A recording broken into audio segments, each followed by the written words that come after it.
So guys, welcome to the Kirk Miller Podcast. Today I have a fantastic guest whose name I still can't pronounce properly, even though he's been in my life. I mean, how many years have been? 3 years now. 3 years, Dean. Yeah, I still can't say your surname. Let me ever go. Dean Papadopoullos. Yeah, it's good. It's good. How is it? Papadopoullos. Yeah, not quite the same ring as Dean's just said, but getting past the technical name and technical difficulties of his name, Dean is someone I was classed now as a fantastic friend, but obviously we kicked off our journey as a client, right? Within Built to Last, reached out to us for help to overcome a number of challenges, which we'll elaborate on, of course. But Dino is also a key member of my team now, who helps with all aspects of our resource development, our design. Obviously, you've been a business owner now for how many years? Or since 2006. 2006, so, all aspects of graphic design, but on a really, really high level. And the reason this is really important to our clients' results, and Dean's very humble and probably doesn't take enough praise for this. One of the things we are obsessed inside Built to Last is providing solutions to problems in the fastest way possible. And yes, if someone's inside Built to Last, they have a plan, they have accountability, they have education, we've got the community. But sometimes our clients who are very, very busy through work, through family, they need answers to their challenges quickly. And the resources that Dean's help create now, and there must be hundreds now right inside our Big Tail members area, they are going to be quicker at helping solve a client's challenge, especially when it comes to food and the resources we create on that front. So I'm very, very grateful, Dino, to have you on the podcast, and I'm very, very grateful for the work you do inside Built to Last. And of course, you're also a massive part of the success of our events, the organisation, and obviously the design work we do around that. So it's great to have you, Dino. Thank you. Great to have you, Dino. I'm honoured to be here. Thank you. No. I mean, look, the main intention I want to get listeners to appreciate from you today is you are mid 47. Well, nearly 50. Not many miles away from 50. Yeah. You got two beautiful boys, beautiful wife, but you're in phenomenal shape around that. And what I want to unpack is what it is that keeps you so consistent in spite of all the personal, professional challenges that you have, and also as well elaborate on the main challenge that you came to me with when you first kicked off, because I think some of the challenges that you went through, a lot of people make excuses or limiting beliefs more so on why they can't go to that next level with their body, with their health, because of the things you went through and more importantly overcome. So before we dig deep into what made you join Built to Last and all that type of stuff, tell people a little bit about your backstory. I know you're in London now, but you always been in London guy. So, firstly, thank you for having me. London born, North London. So, always been based around North London. Grew up around Haringey, moved to sort of Southgate, further up north. So, not up north, but more in the suburbs, and settled down there. Did you come from a big family, Dino? Yeah, big Greek family. Yeah, I mean, I've got elaborate on a big Greek family. Well, I've got two sisters and one brother, but lots of cousins, lots of aunties. Yeah. So when it got to the point where family members were sort of nudging me about settling down, there were many aunties asking, saying, I've got someone for you. I can find someone, and it does kind of work. It kind of worked in the end for a cousin. So my cousin found my wife. So what age was that? Just fast track I was 30. Okay. So I'd kind of done my going out with the lads, the holidays, all that, what we were talking about before, and just happened to bump into one of my second cousins on the train and asked her to find me a wife, and she did. Yeah, she did. And then with your background, Dino, I say this to any guest who's come on, especially a client who's someone who kicked off as a client. Were you always very sporty as a kid? Did you do sports? Were you very active? Because I think it does play a part in. I think it does, and we've seen the identity aspect. We've seen that with clients as well. Mm-hmm. I was sporty. I was always playing football or taking part in sport, tennis. I used to enjoy swimming. So I always had that sort of discipline that you need to play sport at a fairly decent level. I mean, the football I played was not amazingly high level, but it was pretty decent. So, yeah, I had a bit of a sporting background. What were you, very academic as well, or was it purely sport? Not massively academic, but creative. So hence why I'm in the design world now, being a graphic designer. Yeah. That was my sort of, I was good at that. That was my outlet, but academically, not so good. Yeah. So sort of fast tracking to when you left school, did you fall straight into design, or what did you do professionally to start with? Well, I was a bit of a terror at school, actually. Elaborate. Tell me more. I just... I can't imagine if there's many things that I would use to describe you, Dino. I wouldn't really say I was terror. You've obviously tamed a lot in the last 20 years. I've matured a lot. But I was a naughty school kid. Wasn't that academic, like to do more creative stuff. Do you think it was more for attention? Or I don't know. Just didn't like it. Didn't like the structure of school. Just didn't like it. So... I think I had a letter home saying that we don't want him to continue into A-levels. You got one of them? I think I did, yeah. My brother got one of them and he was a rogue. Yeah. But I've turned it around, as you can see. So, I ended up having to start sort of quite low down at college, doing sort of lower level qualifications like BTECs, and nothing wrong with them, but I couldn't, get onto A-level straight away. So I'd done a few lower level courses, then done an A-level foundation, passed with flying colours, and got into uni. So actually, when I do look back and think about my young sort of life as a student, I am quite proud and amazed of where I've got to, because I really was on the line of making it or ending up with bad company and that kind of thing. Yeah. So I ended up at uni and passed with a 2-1. And what was that? It was visual communication design, which is basically graphic design. Okay. Yeah. Was there a reason you chose that at that age, or was there a certain... I kind of needed to do something that I was going to be half good at. So it was the creative... Did you fall onto that by accident? Because I'm always fascinated by why people do what they do. And sorry for all the questions on this. No, it's fine.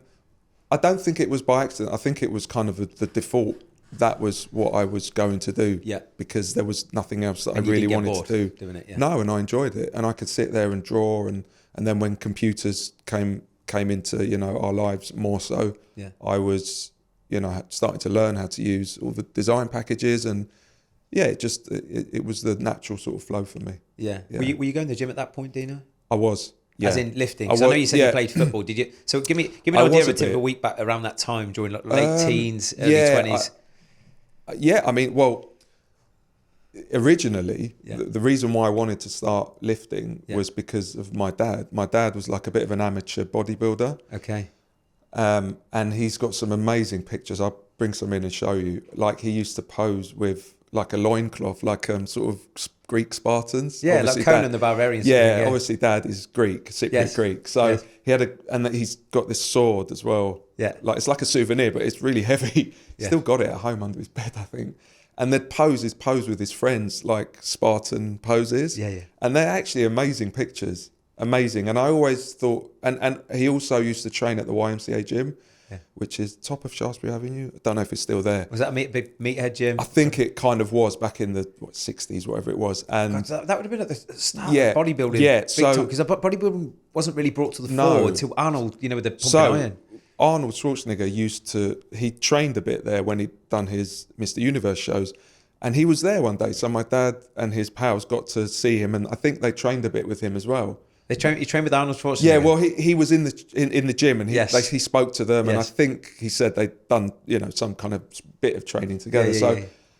That was, for me, that was like, wow, like Dad's met Arnold Schwarzenegger. I mean, who better in that industry? Yeah.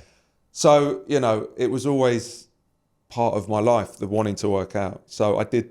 I think at 14, 15, I tried to pick up some dumbbells, and my dad had the old sort of metal weights with the spinny bits that go, and he had a load of stuff. So I just picked them up and tried my best, really. Yeah. Didn't really do much, didn't really know what I was doing, but it started from a young age. Yeah. So and then how often were you going to the gym at that point, saying your teens and early 20s, around football? Like, give listeners some context, like 3-4 days a week, playing football at the weekend. Yeah, you know, at that age, you know, you just got time, and you know, you're trying to do as much as you can. Playing football, going to the gym, and then when I started uni, I was going to the gym there as well, and there was a group of us who were sort of like-minded. Yeah. So I was training quite a bit. Yeah. I wasn't idle. No. You know, I'd always be active. Yeah. You know, on my bike. Yeah. On playing tennis, I enjoyed. You know. Yeah. And then obviously alongside that, I'm guessing you got better at your career, you got better and better at your craft. Yeah. Left uni, started work. Mm-hmm. Did you work for yourself straight away? No. What happened is I got when you do a graphic design degree, like textiles and fashion, that kind of thing, you have an end of year show on your final year. Yeah. So we found a venue which was in Clerkenwell. It was in the crypt of a church. I'll never forget it because I was involved quite a lot in it. I hired the van. I took a lot of stuff down there, and we put an advert in a creative magazine, and it had my face on it. So I was quite involved in it. And we invited industry people to it, so graphic design business owners. Okay. And this guy was looking at my work at the final show, and sort of plucked up the courage and went up to him, had a word with him. Peter Higgins, his name is, and he's still a good friend of mine now, and he became my boss. He said, "Look, love your work. Do you want a job?" Wow. Yeah, so that's how I got my first design job, and I was with them for 6 years. Yeah. And that was the only job I've ever had. Wow. Because when I left there, I started on my own. Yeah. So what was a cue for starting your own? Because I know that can be a big jump for a lot of entrepreneurs when you're working for someone and then you when do I do it? It was to do with wanting to progress and better myself and earn more money, and I was at the sort of ceiling point there. Yeah. I couldn't, you know, the next step would have been the directors, and it was a small company. So started on my own. Were you single at that point, or you met the missus? Yeah, I was single for a good few years. I was about 23 when I started work, so about 6-7 years at my first job. I left at 30, and that's when I met Anna, my wife. And that's when I started working on my own. Yeah. So I hired a small studio in again in sort of Shoreditch around there. I've always worked around there. Yeah. When people just started renting desks. Yes. It was in 2006, and I was one of the first to do that. Yeah. So. Yeah. What were the biggest challenges in business when you first started? Work, getting sure your name out, and reputation. Making sure I've got enough work. Yeah, 100%. Yeah. I mean, I speak to a lot of graphic designers now who want to start working, you know, freelancing, and you need that sort of bread and butter regular work. Without that, you're really going to struggle. Yeah. And you got to be good at what you do. And that as well, yeah. So how long have you been doing that graphic design? I mean, that was best part of 30 years, surely. Yeah, I graduated in 19. So my first job was September 1999. Wow. So that's 24 years ago. Yeah, so for anyone listening, he knows what he's doing. Design for Thank sure. Thank you. Yeah. So then let's talk about your physique along that period. So how would you have described your physique in your 20s, and was it a bro splits you were doing? It was. Sort of routine? It was the back and arms and the chest. The legs and the universal program that 90% of gym owners did, which isn't wrong, but you have to evolve, right? And you need time to do that as well. So I was doing that, and my physique was okay. I think my best physique was at 25, 26. Yeah. When I was really taking it more seriously with nutrition as well. Yeah. Before that, I was maybe a little bit sort of podgy, a bit weekend drinking. Yeah, exactly. Being a bit of a lad, not having a clue what you're doing. Exactly, and not dedicated enough to it, but kind of used to train on and off, and then take it seriously, and then on and off again. So it wasn't really a constant throughout my whole life, but it was always there. And then from 25, that takes us into the next bit that you probably want to talk about, which is the injury. Yeah, what happened? So it started from football, actually. So the football was getting a bit more serious. Sunday league games. Yeah, I was playing. So training in the week and playing on the weekend for a local team. And one of my training sessions during the week was an evening session on a Tuesday or Thursday, I can't remember. Woke up the next morning and I was kind of from my waist to my chest. I was sort of crooked. Yeah. So I was up to my waist and then I kind of went like that. And I was living at home at the time, and I came down and I took my top off, and my mum screamed. Shit. I mean, she literally screamed. And I sent a picture to my bosses, because I was still working at the time, and I said, I'm a little bit bent this morning, and it's been a running joke ever since. Like, you still bent, like, it just you know, they're Northerners from Warrington, so they really ripped. Hardcore. I get it. But yeah, so it happened once. Was all crooked. Had to see a physio. And took ages to straighten up. Do you remember? I mean, if you've woke up like that, did you not? Was it a tackle, or did you land funny, or did you know you do? Did you know you did something bad? I can't remember exactly what. I think it was just the general, like, sessions are, you know, training sessions can be quite tough, you know, with football. It was just the whole session. I think just the intensity of it, and it just knocked me out of shape. And that was the first time it happened.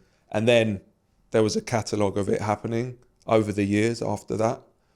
The second time it happened was in the gym, actually. I was doing a squat with a not so heavy weight. And as I went down, it kind of went, and that was it. So it happened again then. And then it would happen every so often. I mean, it would happen when I'd do something strenuous in the garden, maybe lawn mowing, or, you know, moving, tidying up, moving stuff. What would happen exactly? Lifting bags. I've got a bulging disc. Yes. So if it was, the muscles around it weak, they've always been weak, because I've never strengthened them until now. Mm-hmm. And anything strenuous, when I was younger, it was fine, but as I was getting older, it would just go. So if I did something strenuous, the next day I could possibly be crooked again. And it was just getting to the point where I was like, I can't do this anymore. Yeah. And that kind of takes us up to a few years ago, really. Where I contacted you. Yeah. But what did you try though? I mean, how many years would you say that persisted? Because you first had that mid-20s. Yeah, I had it for years, Kirk. I mean, I had it. God, it's best part of 20 years. 20. So yeah, go on. Sorry. No, what would you try?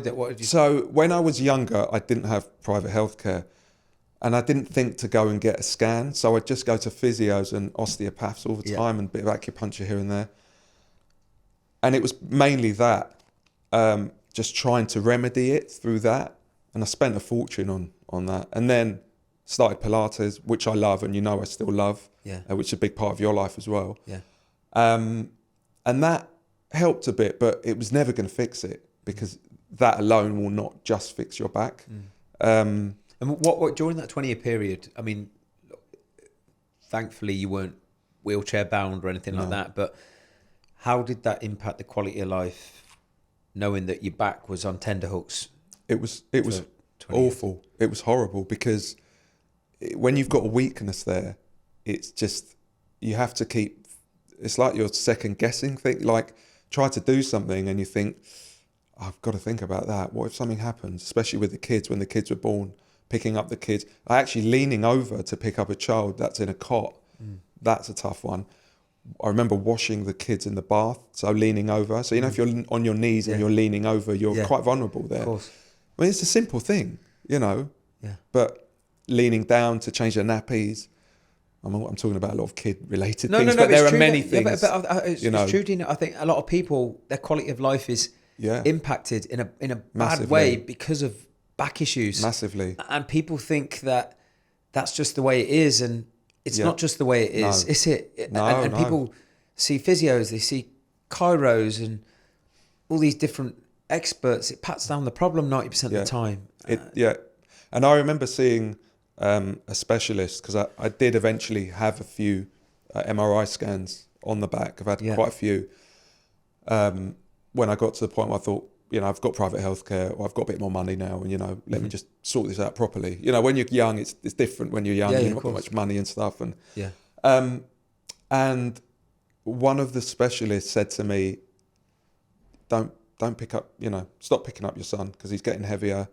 Definitely don't lift weights. You know, lots of negative things that I'm thinking, you know, I'm what, 40, whatever I was. You know, I don't want to hear that. No. You know, so it did have a big impact. That for sure led you to the phone call with Marcel. It did. It did. What was the moment where you thought enough's enough? I'm not tolerating this anymore, or at least I want a better solution. Well, the crookedness thing just kept happening more regular, you know, and whereas it would happen sort of maybe once every few years, and then a couple of times a year, and then more than that. So if you're getting out of shape and crooked for 2 weeks, 3 or 4 times a year, you know, enough's enough, because it's debilitating. You know, it takes a couple of weeks to straighten up. It's awful. Especially obviously your work as well, Dean. If you sat down trying to there's that as well. World-class design work, and you must be just been horrendously uncomfortable. Exactly. You know, now I can sit without I couldn't sit without a backrest. Like if we were going out to a bar or pub with friends and there were bar stools, like the bar stool was my enemy. I hated a bar stool because there was no support. Now I can sit on it for a day, be fine. So how important has the way we actually train inside Built to Last been in helping you overcome your issues? Massively, because it's given me, well, firstly, it's strengthened the problem. I know we did start very carefully with me, you know, you were very careful, but there's such a brilliant structure and brilliant workout plans that it's like a bulletproof plan, and it gives me so much confidence. The workouts give me confidence now because I know that what they've done for me, they've strengthened me, they've helped me. So I can't thank you enough for that. It is genuinely life-changing what's happened to me, like genuinely. If I didn't take this up, if I didn't call you, I'd be, who knows where I'd be. You know, I'd be sitting there crooked again, and my life's changed. It's changed. How, aside from the physical changes, Dean, where was your confidence and your freedom of movement before? Where is it now? So if you could describe that, you know, because ultimately, yes, the physique, the strength, you're out of back pain, but as I try to hammer home on every single one of these podcasts, life's all about how we feel and the emotional freedom we live with. How has that improved, and what else has that impacted? I mean, before if we were to do something with my wife, there would always be, maybe I shouldn't do that. I can't do it because of my back, and should I do it? And she'd be like, no, don't lift that up. I mean, it was ridiculous. There were so many times where I'd have to stop and think, and that has all gone out the window. I've got so much confidence. I'm so much stronger. I can pick things up if we need to. I mean, I'm talking about basic things. Like if you need to move things in the house or help move something, you know, these things crop up a lot where you need to lift things. And I'm happy. I'm confident. I'm more happier in my skin. I'm more present for the people around me. I'm happier with, you know, just generally much happier and healthier and feel much better. You know, if that answers your question. No, absolutely. How important would you say, Dean, as well? Because look, you've been in football teams. We've both played in football teams. And you know when you're in a good football team, you look to your left, you look to your right, and you think, I've got a good team here. I've got to be on it today. And you know when you're in a team where you look to your left, you look to your right, you're thinking, I'm going to struggle today. I might have to run around a little bit more. How important has the impact of our community and peer group been on your standards, way of thinking? Because look, as I say to many people who come on to Built to Last, you don't have to be broken to join Built to Last. Like you certainly weren't. You don't achieve a great business or build a great family if you're broken. You've already got evidence in your life that you can start somewhere and then demonstrate success in other areas. But how important has being around the people that we have inside that community been in helping your consistency? Well, the community is everything really, because without them, there isn't a program. You know, they provide comfort when you need them. You know, they provide energy when you need them. They provide advice. There's resources. If you want to speak to someone, there's someone there. You know, it's everything. And the community that you and the team have created is incredible. It really is. It really is. And it's helped me massively. And it continues to help everyone, I think. You know, I think, you know, you can see that how when everyone talks about the community and how brilliant every single person is, because we're all we've all got that same ambition to make ourselves better. And we're all, you know, all brilliant at what we do. You know, there's some really influential people in it and have been on this podcast as well. So yeah, grateful to be here again. You know what it is? You know what I'm so proud of, Dean, and it's not just me, it's the people make the community that what it is. Everyone has their thing. Everyone has their superpower, their trait that can rub off on someone in some way. You know, I've got my strengths, I've got my weaknesses. You've got your strengths, you've got your weaknesses. But there's always someone to pull you up in a given area if you want to be better in a given area. 100%. And we see that a lot with our training sessions when all the group come together.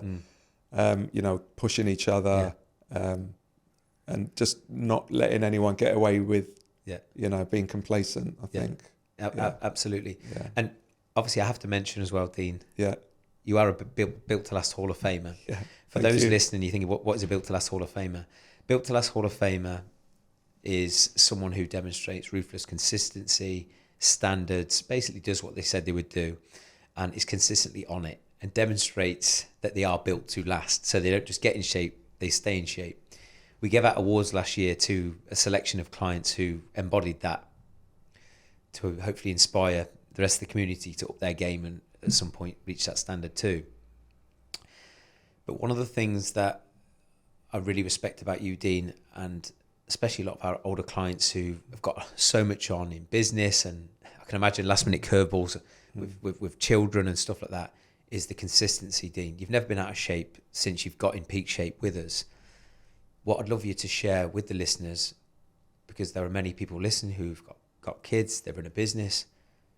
How do you stay so consistent? I'd love you to share, is there a specific thing you do with your weekly planning, with your training, with your food? If you can just go through one by one with them, I think I'd love to. Yeah, sure. It might be simple, it might be somewhat small, but just what do you actually do? Because you can't fluke your way to year-round consistency the way you are, Dean. Touching nearly 50, you've never been out of shape. What do you actually do?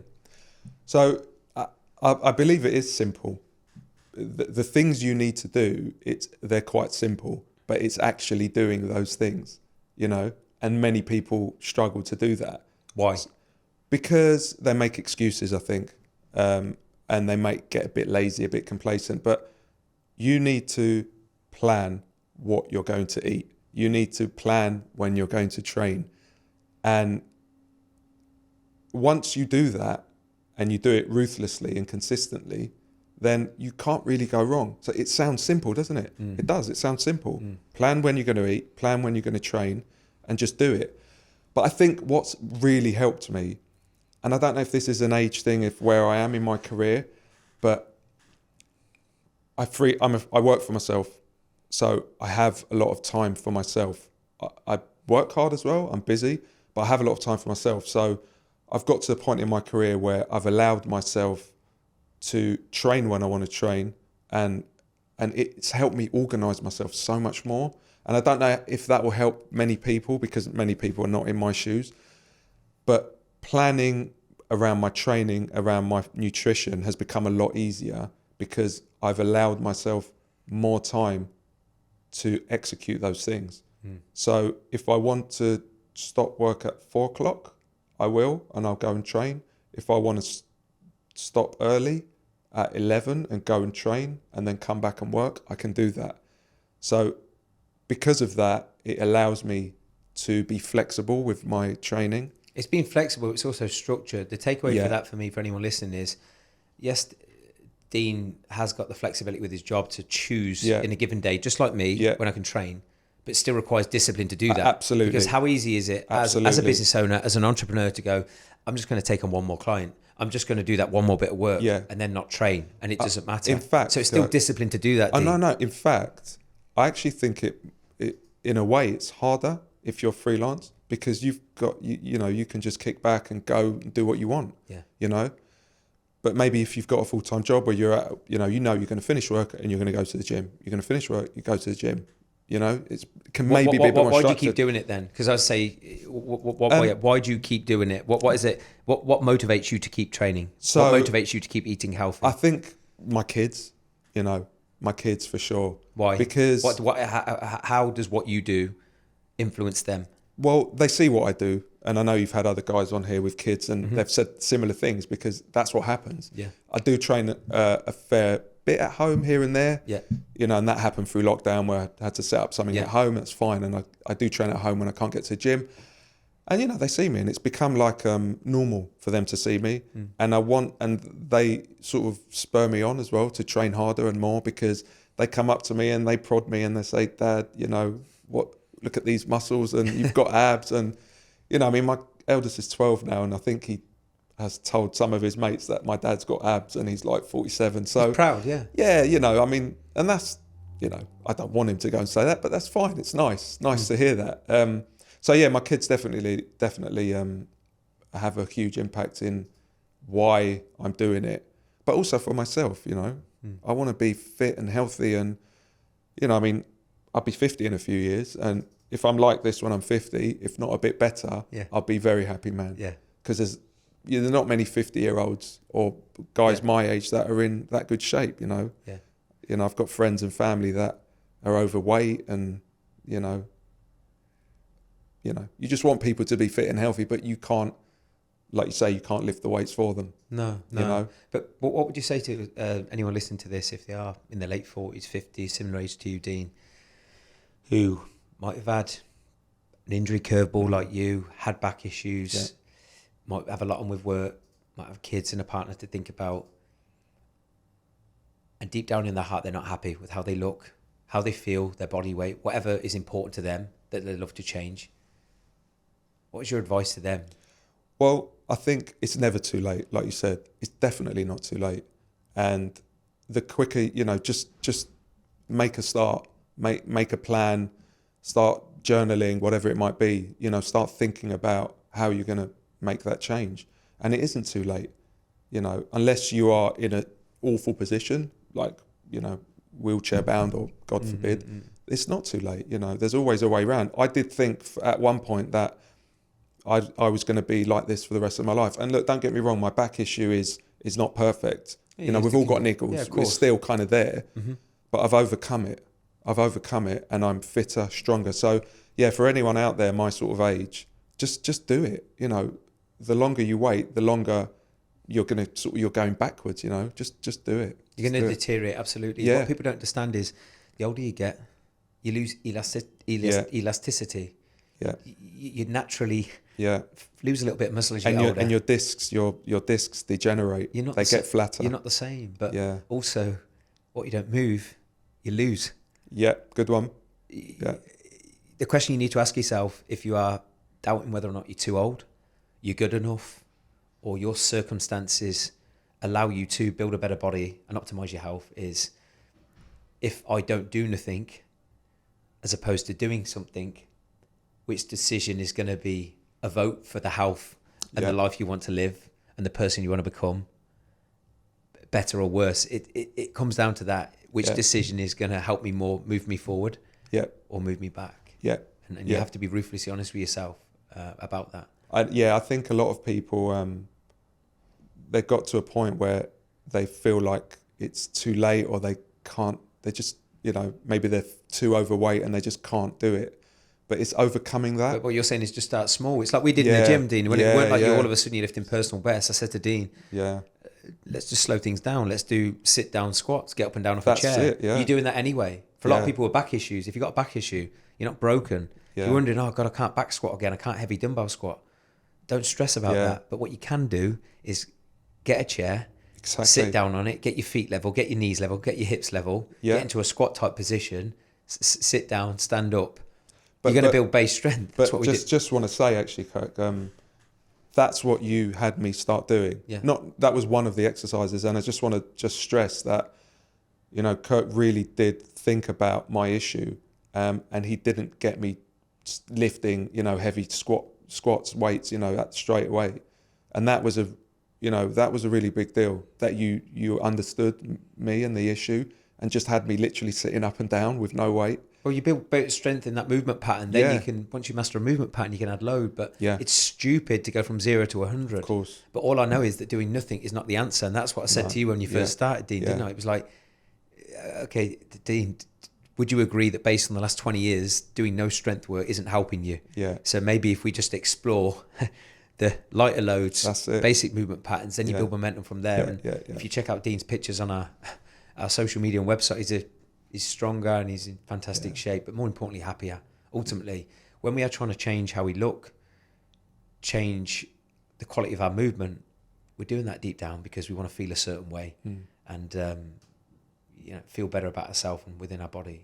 100%. So what's the goal moving forward, Dean? Family and business and I'm happy just to keep going, and I'm busy with work, which is great, which is I think has definitely improved off the back of feeling good and looking a lot better.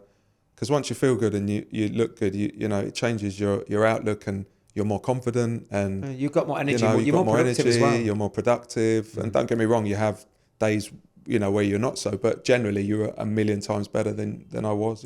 100%. Yeah. And where can people check out Dino's design work and Instagram or Instagram? Where can Instagram is need_creative. And website is needcreative.co.uk. And the man, just like many of our coaching team, has extreme OCD. Attention to detail. No, but that's what we pride ourselves on in the program, and I know Dean has been absolutely phenomenal help with all our resources. Thank you. And just rest assured, as long as you're in that Built to Last community, mate, we keep pushing on and keep you active, keep you healthy, keep you strong. And as you said, and for any parents listening to this, I think one of the big takeaways from this, Dean, is yes, you stay in shape and you be healthy for yourself, but if you've got kids, what I took from you today, Dean, they're copying everything you do, from how you think, how you speak, how you train, how you eat, and that's only going to help your kid live a healthier life too. 100%, because you're a role model to your kids. I'm the male in the family that they look up to, so I've got to try and be as best as I can in every part of my life. And being fit and healthy is a massive part of that. And it translates into many other areas of your life. Once you get that on point, then it will help you everywhere else, I think. Perfect. Yeah. That's a perfect place to end. I think that's the mic drop. Please check out Dean. Thank you so much for listening. I'll see you next time. Thank you. Thanks, Kirk.